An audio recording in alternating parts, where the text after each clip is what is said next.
Hi everybody, good morning. This is Jean here. Jean Truelove from Truelove Quilts for you. I hope you're all well.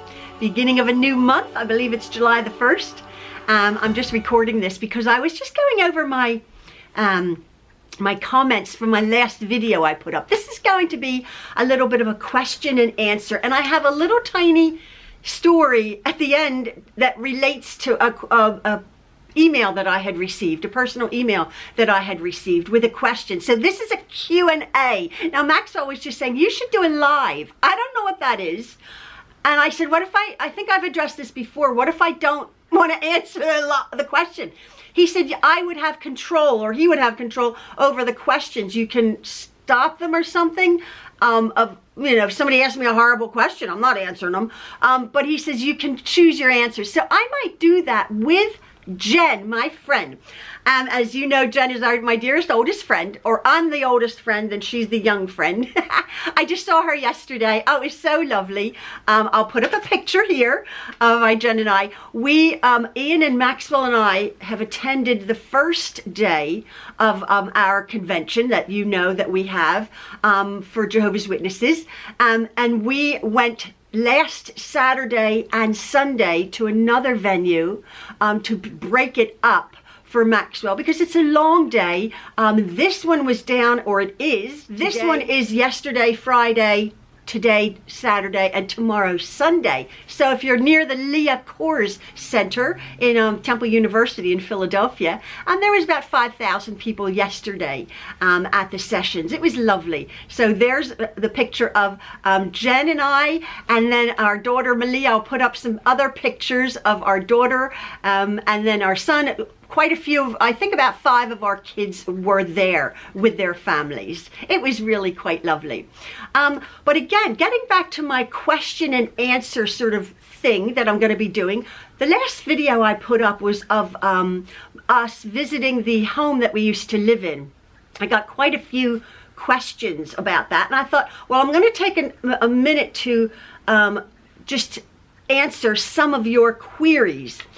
Somebody did ask, basically, I believe they're probably new because you guys know this, which state are we in? We are in the state of Pennsylvania, here in America, again, about 40 minutes north of Philadelphia, we live.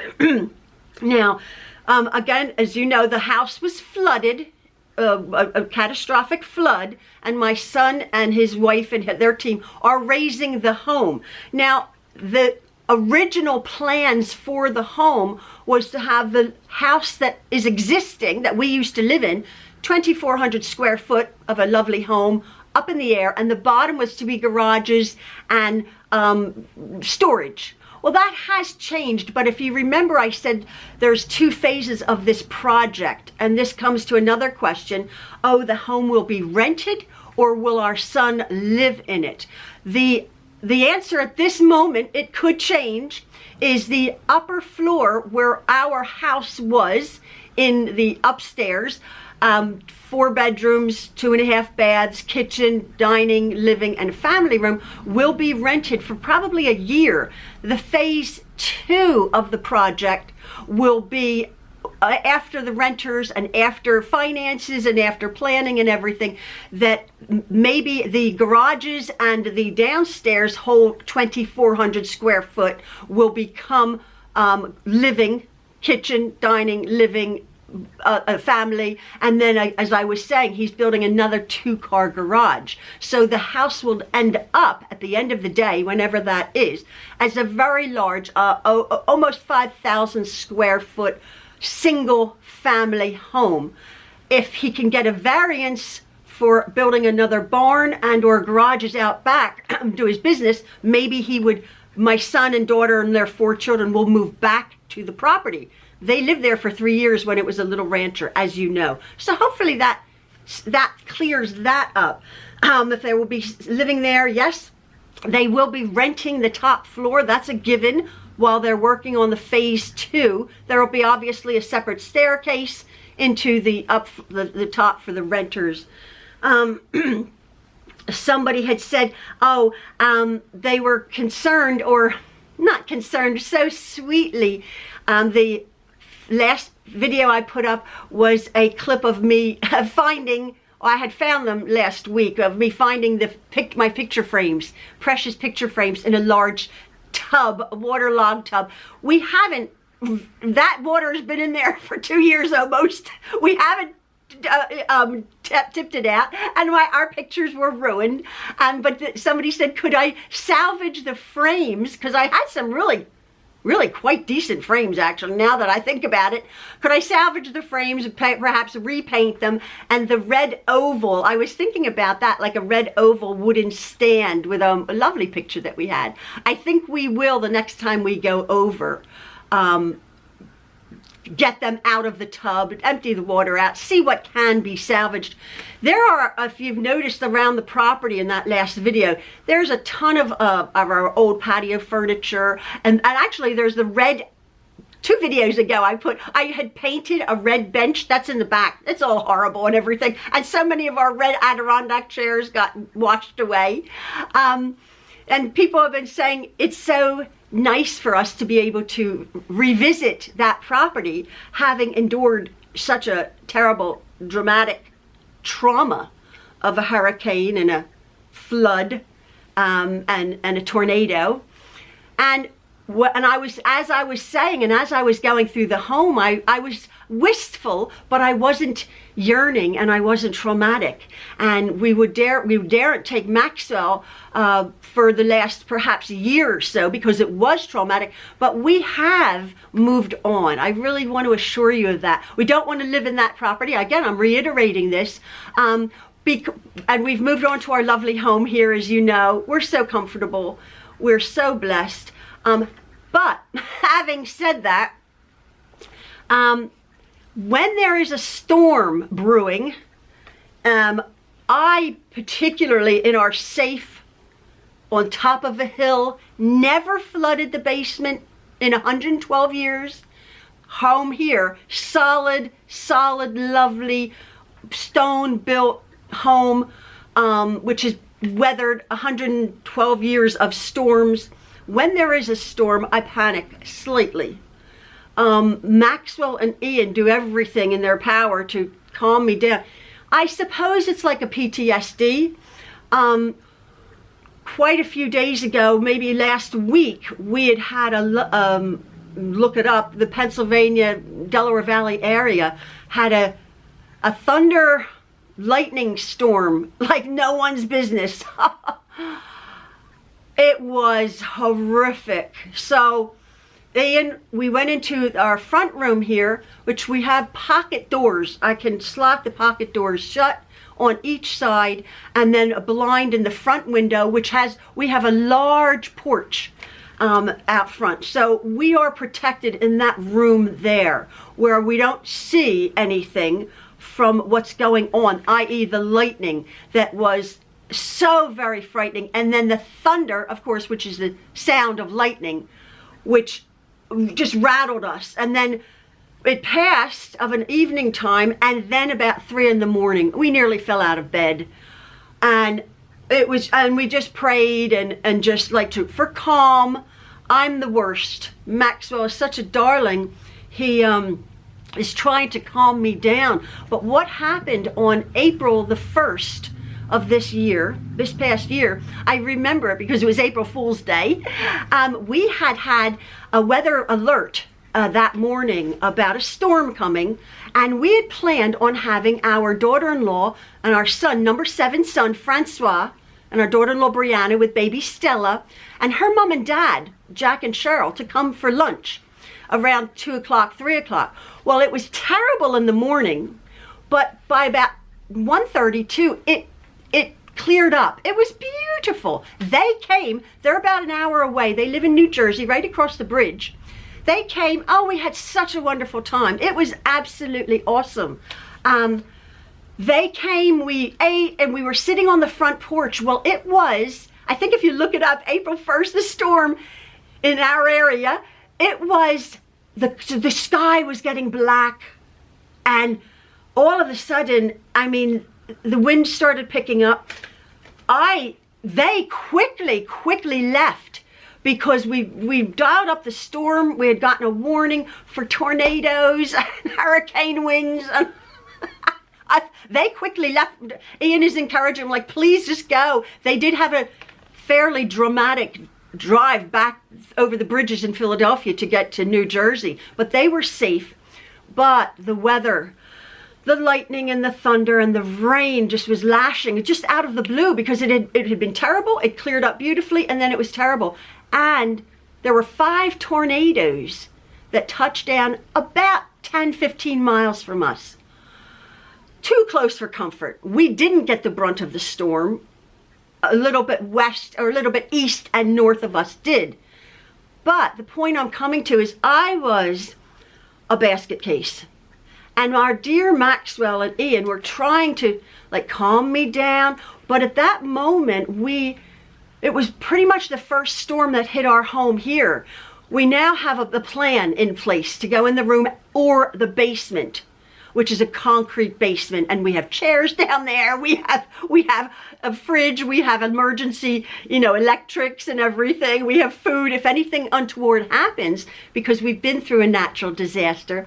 But anyway, I went to bed. It was about 8:30. I just went to bed with my head, my pillows over my head. And what had happened was, Ian was in his office, which has our guest bedroom, and Maxwell, at around 10 o'clock, he heard Maxwell on the landing, and Maxwell had fallen, and Maxwell has epilepsy, and he had a seizure on the landing of our upstairs, and Ian had heard him, and I was sound asleep. Fortunately, Ian got Maxwell into that bed and was cuddling him, and assuring him it was okay. The trauma had passed, and Maxwell had handled it so well. For me, had been strong, but then afterwards he had a seizure, and he hasn't had a seizure for over 2 years. It was such a shame, but that's, again, coming back to the question about flooding and storms. Where are we? The weather, as you know, we're not unique. The weather everywhere is getting crazy, crazy, crazy. But I just wanted to address that. And again, somebody has asked about the trees on our son's property. I have said this, but perhaps you missed it. There is going to be fairly soon, we're not quite sure, but in the court system, there is going to be a very positive resolution to that situation where 88 trees on our son's back 3 acres were cut down. The property has not regenerated itself. It's regenerated itself into almost like a meadow with a few small trees that weren't taken down. It's quite nice. It's quite green, but 88 trees were cut down from 6 inches to 2 feet unlawfully. And it is in the court system, and it will be 2 years in October coming up. And these things take time, but according to the lawyers and everything, it's going to be resolved. They've offered something, but obviously back and forth, but it has to be resolved, again, for a positive outcome for our son.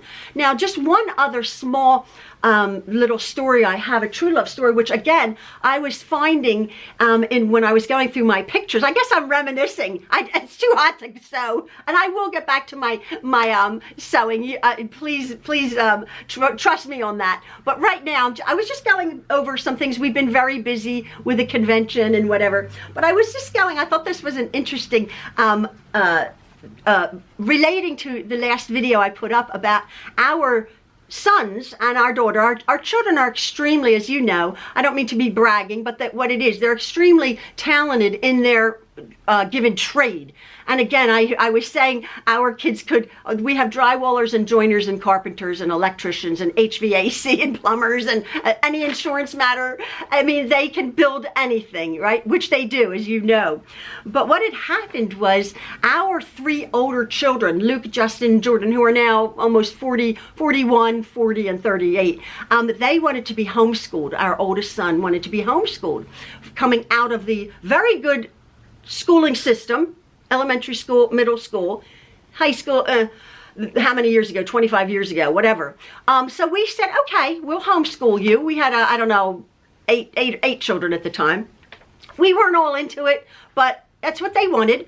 And so we had gotten a very good course. Now, nowadays, homeschooling, all done online, a computer, kids. Then I had a million kids, and they would get sent in big, huge boxes, all the textbooks, American history and math, and it was a difficult course, American School of Illinois. And then we were sent tests, physically tests. There was no computers, or typewriters weren't allowed, handwritten tests that we had to look at and we had to grade and then send back. And they were actually graded by accredited teachers, but it was a big, huge thing. Our son Luke had done very, very well. And then coming up, our son Justin, number 2 son, and number 3 son Jordan wanted to homeschool with American School also, but they also wanted to go to a tech school.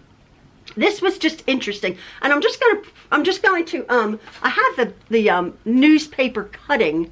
I don't know if you can see that. I know you won't be able to read it, but there's my husband Ian and our 2 sons who were 14 and 15 at the time. They weren't allowed.